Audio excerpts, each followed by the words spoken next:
حدثنا الحميدي عبد الله بن الزبير قال حدثنا سفيان قال حدثنا يحيى بن سعيد الأنصاري قال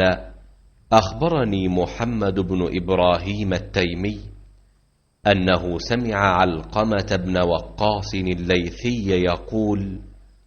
سمعت عمر بن الخطاب رضي الله عنه على المنبر قال: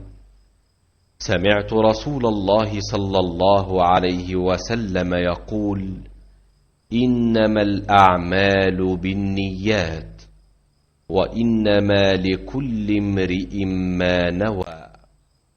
فمن كانت هجرته إلى دنيا يصيبها أو إلى امرأة ينكحها فهجرته إلى ما هاجر إليه. हुजूर अकरम सल्लल्लाहु अलैहि वसल्लम का इरशाद है, तमाम आमाल का दारोमदार नियत पर है और हर अमल का नतीजा हर इंसान को उसकी नियत के मुताबिक ही मिलेगा। बस जिसकी हिजरत दौलत दुनिया हासिल करने के लिए हो या किसी औरत से शादी की गरज से हो, बस उसकी हिजरत उन्हीं चीज़ों के लिए होगी जिनके हासिल करने की नियत से उसने हिजरत की।